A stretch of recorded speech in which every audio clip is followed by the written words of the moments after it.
You've probably seen a map like this before. It's a classic example of gerrymandering, a political tactic where voting districts are redrawn to favor one party over another. The lines are twisted, illogical, and fundamentally unfair. But what if I told you the most dangerous gerrymandering happening today isn't on any map? What if the lines aren't being drawn around our neighborhoods, but inside our own minds? This isn't about redrawing a map. It's about redrawing how you think. And the architects of this new map are the very tech platforms you're using right now. To understand how this works, we need to look under the hood of platforms like Facebook, X, and TikTok. What is their main goal? It's not to inform you, connect you, or even entertain you in the purest sense. Their primary objective is one thing: engagement. They need you to keep scrolling, clicking, and reacting for as long as possible. Why? Because the more time you spend on their platform, the more ads they can show you, and the more money they make. So, how do they keep you hooked? The answer, unfortunately, is emotion. And not just any emotion. Algorithms have learned that outrage, anger, and fear are the most powerful drivers of engagement. Content that makes you furious gets more likes, more comments, and more shares than content that is balanced, nuanced, or informative. Think about it. A calm, reasoned discussion rarely goes viral, but a post that makes your blood boil, that's algorithmic gold. These platforms have become polarization engines. The algorithm sees you click on something that makes you angry, and it says, they like this. So, it shows you more of the same, and then more, and more. It creates a feedback loop. Your clicks feed the algorithm, which in turn feeds you more extreme content, which triggers more outrage, which keeps you on the platform longer. Over time, the middle ground, the space for nuance and compromise, just shrinks and disappears. You're not being shown a reflection of the world. You're being shown a distorted version of it, one specifically designed to keep you angry and engaged. This isn't an accident. It's the business model. But if the algorithm is the engine, what's the fuel? The fuel is your data. Every single action you take online is collected, categorized, and analyzed. Your likes, your search history, what you buy, the groups you join, how long you linger on a photo, it all goes into building a detailed psychological profile of you. This is called psychographics. It's not just about what you do. It's about who you are, who hopes, your fears, your insecurities, and your hidden biases. This is where digital gerrymandering truly comes into play. With this incredibly detailed data, political campaigns, foreign adversaries, or anyone with enough money can segment the entire population into thousands of tiny, specific groups. They can identify the people who are anxious about the economy, those who are worried about social change, or those who feel left behind. And then, they can hit each of these tiny groups with a custom-made, micro-targeted message designed to prey on their specific vulnerabilities. Remember the Cambridge Analytica scandal? That was an early glimpse of this power.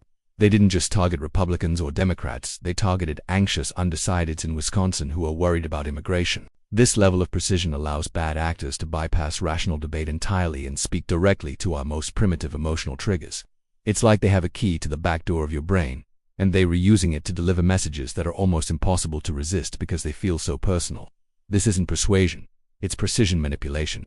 Once we're sorted into these polarized, data-driven tribes, the system can be weaponized. We're all now living in our own personalized echo chambers, our own information bubbles. The algorithm has made sure we primarily see content that confirms what we already believe and amplifies our outrage.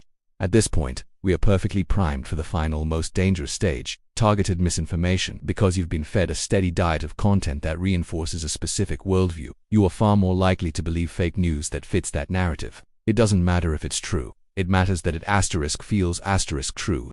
And now, with the rise of artificial intelligence, this has become even more terrifying. We're seeing AI-generated articles, fake accounts spreading propaganda, and deepfake videos that can realistically show a politician saying something they never said.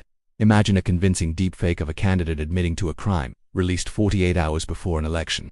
It spreads like wildfire within its targeted information bubbles. By the time it's debunked, the damage is already done.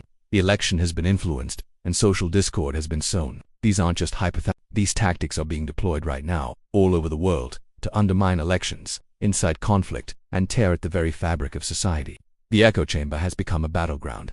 So, what are the long-term consequences of this digital gerrymandering? First, and most fundamentally, is the erosion of a shared reality.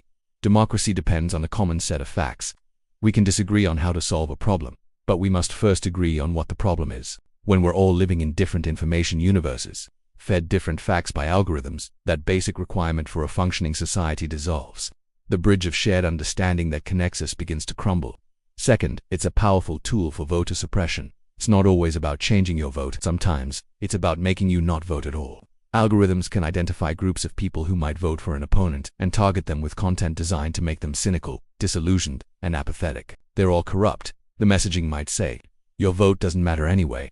The goal is to discourage them from even showing up to the polls. And third, it leads to the acceleration of extremism. When people are isolated in digital echo chambers, their views aren't challenged. Instead, they are constantly reinforced and pushed further and further to the extreme. The algorithm's thirst for engagement means it will always favor the more shocking, more radical take. Over time, fringe ideas that would have been dismissed in the real world can become normalized and even dominant within these online communities, creating a breeding ground for radicalization. This isn't just a threat to an election, it's a threat to the stability of democracy itself. So, what can we do? The problem is huge, and the solutions are complex and controversial. Broadly, they fall into two camps: regulation and design. The regulation argument says that these platforms are now essential public utilities, like the water company or the power grid, and they need to be regulated as such. Governments could pass laws forcing them to change their algorithms. For example, they could mandate that algorithms prioritize content that is beneficial for the public good, not just what's most engaging. The major hurdle here is, of course, free speech. Who decides what counts as public good? Is it a government agency? That opens up a whole new can of worms about censorship and control. The other side argues for a change in design. The problem isn't the content, it's the business model that amplifies the worst of it. This school of thought says we should force platforms to change their core architecture. What if they had to get rid of the engagement-based algorithm altogether and return to a simple, chronological feed? What if they were banned from using micro-targeting for political ads? This approach tackles the engine of polarization directly, but it would also mean a massive hit to these companies' profits. The big question is, can we fix the system without losing the genuine benefits of connection and community these platforms can provide? This isn't a simple problem with an easy answer. We are living in a social experiment we never signed up for.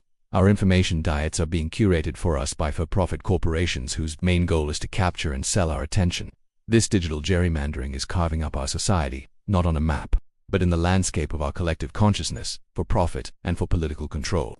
The first and most powerful defense we have is awareness digital literacy. It's about understanding that what you see online is not an accident. It's a choice made by a piece of code to keep you hooked. We need to question what we see, seek out different perspectives, and consciously step outside of our information bubbles. But individual action can only go so far. We also need a serious society-wide conversation about systemic change. Thank you so much for watching. This is a topic I'm incredibly passionate about, and I want to know what you think. What platform feature do you think is the most polarizing? Let me know in the comments below. And if you found this video valuable, please consider liking it and subscribing to the channel. It really helps us continue to make content like this. See you next time.